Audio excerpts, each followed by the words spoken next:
جی آج ہم پڑھنے جا رہے ہیں وفاقی اسمبلی۔ سوئٹزرلینڈ کی جو وفاقی مجالس قانون ساز ہیں ان کو وفاقی اسمبلی یا فیڈرل اسمبلی کہا جاتا ہے۔ ان کے آئین کے آرٹیکل 71 کی روح سے یہ ریاست کے اقتدار اعلیٰ کے مالک ہے۔ فیڈرل یا وفاقی اسمبلی جو ہے یہ دو ایوان ہیں اس کے۔ ایوان زیریں کو قومی کونسل کہا جاتا ہے اور ایوان بالا کو ریاستوں کی کونسل کہا جاتا ہے۔ پہلے ہم پڑھیں گے ایوان زیریں یا قومی کونسل۔ نیشنل کونسل یا قومی کونسل ایوان زیریں 200 ممبرز اس کے ہوتے ہیں۔ اس میں تمام کینٹنز یا یونٹس یا صوبوں کو آبادی کی بنیاد پہ نمائندگی دی جاتی ہے۔ ہر کینٹن یا ہاف کینٹن کا ایک نمائندہ لازمی آتا ہے۔ برن کو 29 کیونکہ آبادی زیادہ ہے، جبکہ یوری جو چھوٹا ہے اس کی ایک سیٹ ہے۔ اگر ہم حلقہ دیکھیں اس کا ممبرز کا کہ کتنے لوگ منتخب کرتے ہیں تو ووٹر تقریباً 24,000 ووٹر ہوتے ہیں۔ 10 سال کے بعد مردم شماری ہوتی ہے اور پھر سیٹس کو دوبارہ تقسیم کیا جاتا ہے آبادی کی بنیاد پہ۔ طریقہ انتخاب اس کا یہ ہے کہ بالغ رائے دہی کے اصول پہ ہوتا ہے اور متناسب نمائندگی ہوتی ہے، یعنی امیدوار کھڑے نہیں ہوتے، سیاسی جماعتیں کھڑے ہوتی ہیں۔ سیاسی جماعتوں کو جتنے ووٹ پڑتے ہیں اس کی بنیاد پہ نشستیں دے دی جاتی ہیں۔ ہر 21 سال کی عمر کا فرد ووٹ ڈالتا ہے۔ قومی کونسل کے ممبران 4 سال کے لیے منتخب ہوتے ہیں اور اس کا کورم جو ہے 200 میں سے آدھا ہے، 101 اراکین ہے۔ کون ممبر بن سکتا ہے اس کا؟ ہر شہری جو ووٹ دے سکتا ہے وہ اس کا ممبر منتخب ہو سکتا ہے، لیکن پادری ہیں اگر یا ملازمین ہیں انتظامیہ کے یا ریاستی کونسل اور وفاقی کونسل کے اراکین اس کے ممبر نہیں بن سکتے۔ قومی کونسل ہر سال اپنے ممبرز میں سے ایک صدر اور نائب صدر کا انتخاب کرتی ہے جو پھر ان اجلاسوں کی صدارت کرتا ہے، اور کوئی بھی شخص مسلسل 2 بار صدر اور نائب صدر نہیں بن سکتا، یعنی باری باری بنتا ہے۔ دوسری ہے کونسل آف اسٹیٹس۔ ایوان بالا جو ہے اس کو کونسل آف اسٹیٹس کہا جاتا ہے۔ تمام کینٹنز کو مساوی نمائندگی دی جاتی ہے، برابر برابر۔ ریاستوں کی کونسل میں ہر کینٹن کی 2 ہوتی ہیں سیٹیں اور ہاف کینٹن کی 1 سیٹ ہوتی ہے۔ 20 مکمل اور 6 نصف کینٹن ہے، تو اس طرح جو کونسل آف اسٹیٹس ہے یا ریاستوں کی کونسل ہے اس کے 46 اراکین ہوتے ہیں۔ اس کا طریقہ انتخاب مختلف طریقوں سے ہوتا ہے۔ 17 کینٹنز میں عوام ڈائریکٹ ووٹ دے کر اپنے نمائندے بھیجتے ہیں کونسل آف اسٹیٹس میں۔ 4 کینٹنز ایسے ہیں جن میں عوامی اجتماع ہوتا ہے، چونکہ آبادی تھوڑی ہے تو وہاں ان کا انتخاب کیا جاتا ہے، اور جو باقی کینٹنز ہیں ان میں ریاستوں کی اسمبلیاں جو ہیں وہ اپنے نمائندے کونسل آف اسٹیٹس میں منتخب کر کے بھیجتے ہیں۔ ہر کینٹن کے حساب سے ان کی معیاد بھی مختلف ہے۔ 14 کینٹنز میں یہ 4 سال کے لیے آتے ہیں، 8 کینٹنز ان کو 3 سال کے لیے منتخب کرتے ہیں اور باقیوں میں یہ 1 سال ہے۔ یہ بھی اپنا صدر اور نائب صدر 1 سال کے لیے منتخب کرتی ہے، اور صدر اور نائب صدر کا تعلق ایک ریاست سے نہیں ہو سکتا۔ ریاستی کونسل کا کورم بھی ہاف ہے، یعنی 46 میں سے 23 ممبر ہوں گے تو اجلاس ہوگا، اور سال میں 1 اجلاس لازمی ہے۔ اگر 5 کینٹنز کے ممبران درخواست دیں گے تو اجلاس بلایا جا سکتا ہے۔ اس کے اختیارات و فرائض کو ہم دیکھیں تو اب مجموعی طور پہ ہم دیکھتے ہیں ایوان بالا اور ایوان زیریں دونوں کو، یعنی اسمبلی کو بھی اور کونسل کو بھی ملا کے ہم فیڈرل اسمبلی کہتے ہیں، یعنی ایک کونسل آف اسٹیٹس ہے اور دوسری نیشنل کونسل ہے، دونوں ملا کے فیڈرل اسمبلی کہلاتے ہیں، ایوان بالا اور ایوان زیریں۔ تو پہلی تو قانون سازی ہے۔ قانون سازی کے لیے مسودہ آپ کسی بھی ایوان میں بھیج سکتے ہیں اور ان امور پہ قانون سازی کر سکتے ہیں جو فیڈرل ہیں، وفاقی ہیں۔ ایک ایوان منظور کرے گا تو اس کے بعد مسودہ دوسرے ایوان میں جائے گا۔ دونوں ایوانوں کی منظوری ہو گئی تو اتفاق رائے سے منظور ہو گیا۔ اختلاف ہو گیا تو مشترکہ کمیٹی بنے گی۔ اگر کمیٹی کسی مشترکہ نتیجے پہ نہیں پہنچے گی تو مسودے کو ختم سمجھا جائے گا۔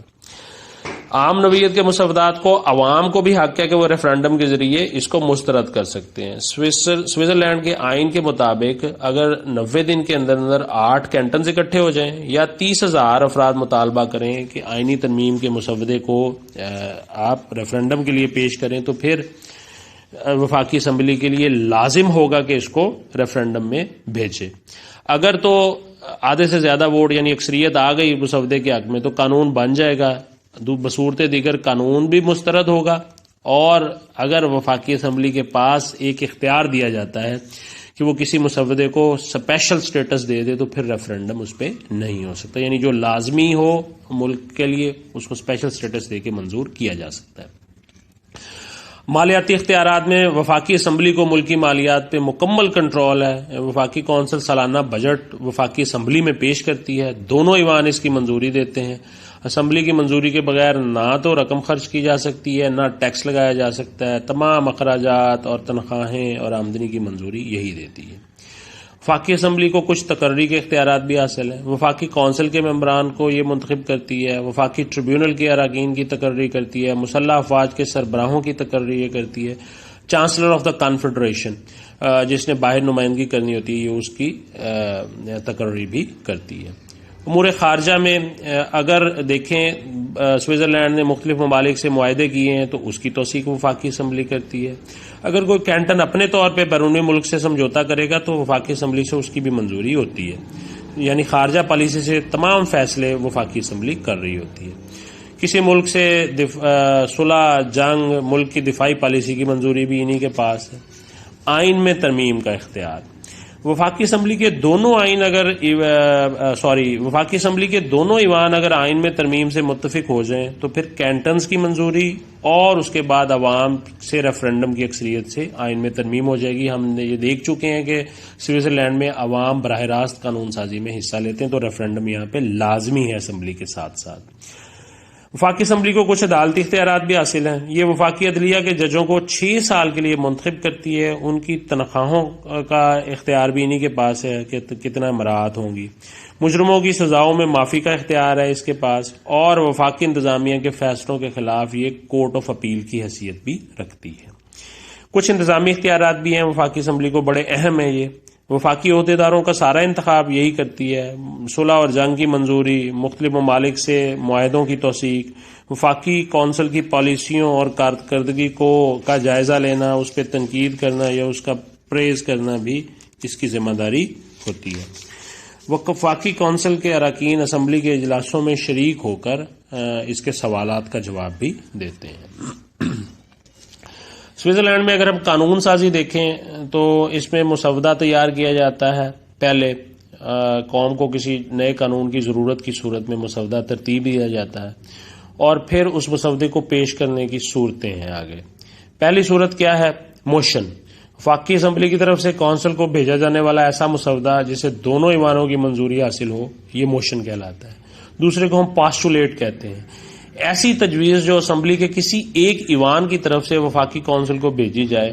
اس صورت میں کونسل مسودے کا خاکہ اور رپورٹ دونوں تیار کر کے اسمبلی کو بھیجتے ہیں۔ یہ اور پاسچولیٹ کی ایک اور صورت بھی ہے کہ مسودہ تیار کر کے مقررہ تعداد کے ساتھ عوام وفاقی اسمبلی سے درخواست کرتے ہیں کہ مسودے کو سارے عوام کے سامنے پیش کیا جائے، اور عوام کی اکثریت اگر منظوری دے دے گی تو پھر یہ بھی قانون بن جاتا ہے۔